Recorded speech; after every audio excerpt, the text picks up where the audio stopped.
Rumblefish, Day 2. You said you were going to quit fighting all the time. Since when? Since you beat up Skip Hanley. You promised me you wouldn't be fighting all the time. Oh yeah? Well, this ain't all the time. This is just once. You always say that. She was crying. I backed her up against the wall and hugged her a while. Love you, babe, I said, and turned her loose. I wish you wouldn't fight all the time. She wasn't crying anymore. She could quit crying the easiest of any girl I knew. Well, what about you? I asked. You took after Judy McGee with a busted pop bottle not too long ago. She was flirting with you, she said. Patty was a hellcat sometimes. Ain't my fault, I said. I grabbed my jacket on the way to the door. I stopped and gave her a good long kiss. Pretty little thing. She looked like a dandelion with her hair messed up. Be careful, she said. I love you. I waved goodbye and jumped off the porch. I thought maybe I'd have time to stop by my place and have a good swig of wine. But going by Benny's, I saw everybody waiting around for me, so I went in. There were more people there than had been there in the afternoon. I guess word had gotten around. We just about give up on you, Smokey said.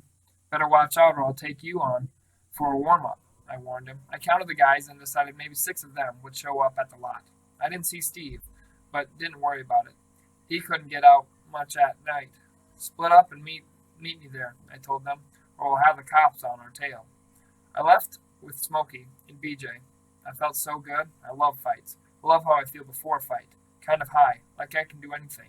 Slow down, BJ said. You'd better be saving your energy. If he wasn't so fat, you could keep up. Don't start that stuff again, BJ said. He was fat, but he was tough, too. Tough fat guys ain't as rare as you'd think. Man, this is just like the old days, ain't it? I said. I wouldn't know, Smokey said. Fights made him edgy. Before a fight, he'd get quieter and quieter, and it always bugged the heck out of him that I'd get louder and louder. We had a funny kind of tension between us anyway. He would have been number 1 tough cat in our neighborhood if it wasn't for me. Sometimes I could tell he was thinking about fighting me. So far, either he was scared or wanted to stay friends. Yeah, I said, that's right. It was all over before you got into it. Heck, that gang stuff was out of style when you was 10 years old, Rusty James, he told me. 11. I can remember it. I was in the Little Leagues. The Little Leaguers was the Pee Wee branch of the local gang, the Packers. Gang stuff was out of style now. Man, I said, a gang really meant something back then. Meant getting sent to the hospital once a week. Okay, so he was edgy. So was I. I was the one doing the fighting after all. You're almost talking chicken, Smokey, I said. I'm almost talking sense. I kept quiet. It took a lot of self-control, but I kept quiet. Smokey got nervous, since quiet ain't my natural state. Look it, he said. I'm going, ain't I? I guess he thought that he was really going made him brave again, because he went on. If you think this is going to turn out to be a rumble, you're crazy. You and Biff are going to go at it, and the rest of us are going to watch. I doubt too many's going to show up for that much. Sure, I said, only half listening to him. We had come to the pet store. We turned into the alley that ran alongside of it, crawled through a hole and in the back fence, and came out onto the vacant lot that led right down to the river. The lot was damp and it stank. The area around here always stinks from that river, but it's worse than the lot. Further down, a bunch of plants and factories dump their garbage into the water. You don't notice the stink if you live there a while. It's just extra strong in that lot. Smokey was right. Only 4 of the guys who were in Benny's were there, waiting for us. BJ looked around and said, I thought Steve was going to be here. He said it sarcastic. They never could understand why I let Steve hang around. So, maybe he's late, I said. I didn't really expect him to show up, except that he said he would. Across the field was Biff and his gang. I counted them, just like the motorcycle boy taught me to. Know everything you can about the enemy. There were 6. Even enough. I was getting so high on excitement, I couldn't stand still. Rusty James! It was Biff, coming across the lot to meet me. Oh man, I couldn't wait. I was going to stomp him good. It seemed like my fists ached to be pounding something. I'm here, I called. Not for long, you punk, Biff said. He was close enough for me to see him clearly. My eyes got super sharp before a fight. Everything gets super sharp before a fight. Like, with a little effort, I could fly.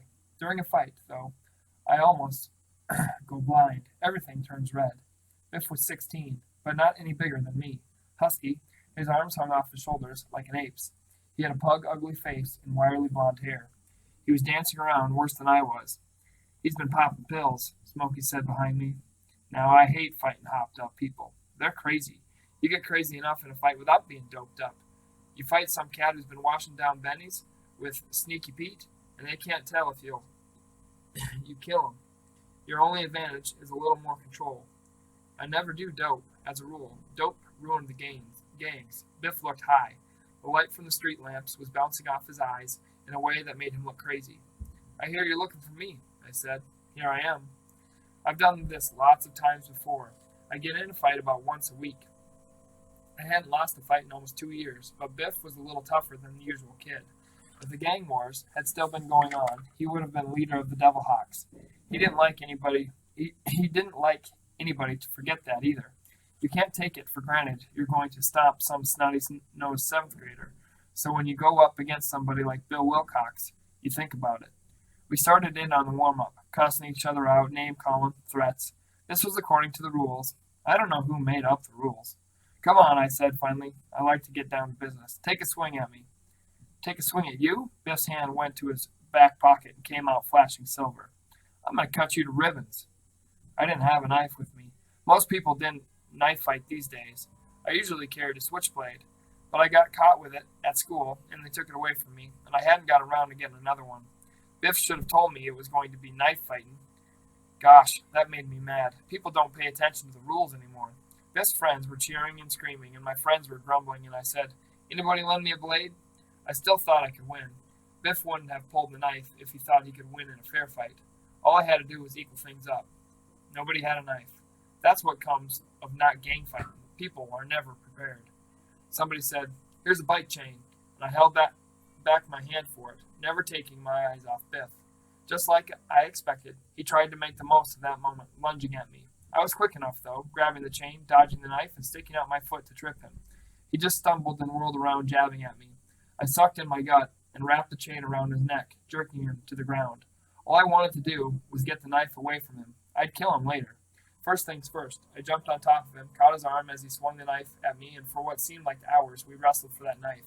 I took a risk I thought was worth taking, and tried holding his knife hand with one arm, and used the other to smash his face. It worked. He loosened his hold of the knife long enough for me to get it away from him. It fell a few feet away from us, far enough away that I didn't bother trying to reach for it, which was good.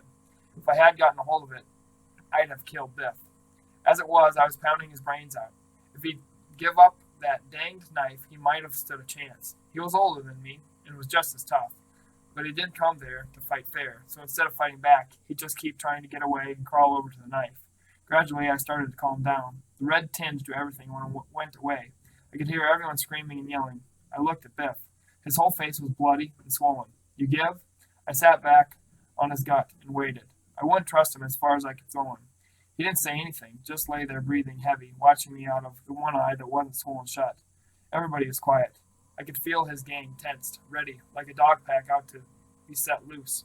One word from Biff would do it. I glanced over to Smokey. He was ready. My gang would fight, even if they weren't crazy about the idea. Then a voice, I knew, said, Hey, what's this? I thought we signed a treaty. The motorcycle boy was back. People cleared a path for him. Everybody was quiet. I got to my feet. Biff rolled over and lay a few feet away from me, swearing. I thought we'd stop this cowboys and Indians crap, said the motorcycle boy. I heard Biff dragging himself to his feet, but didn't pay any attention. Usually I'm not that stupid, but I couldn't take my eyes off the motorcycle boy.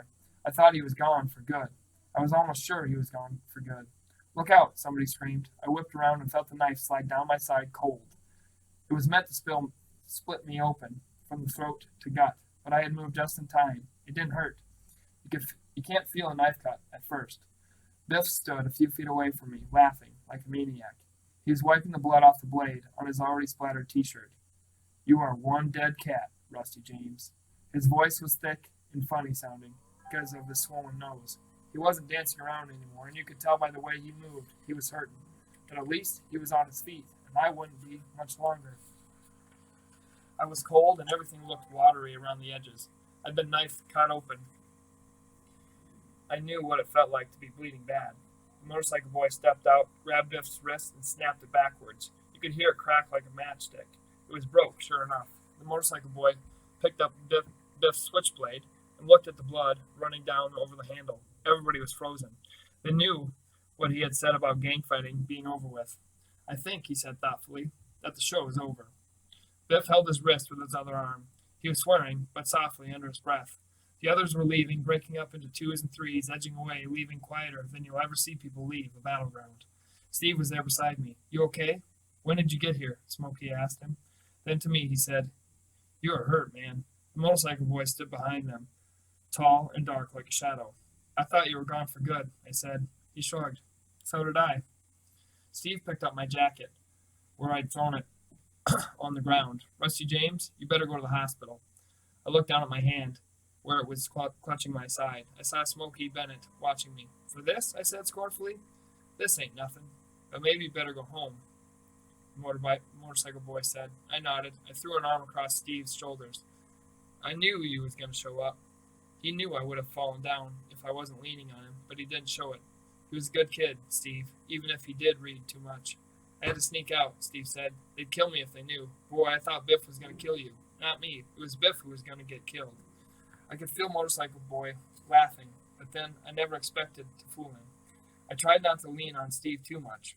Smokey walked along with us until we came to his block. I guess I had convinced him I wasn't going to drop dead. Where you been? I asked Motorcycle Boy.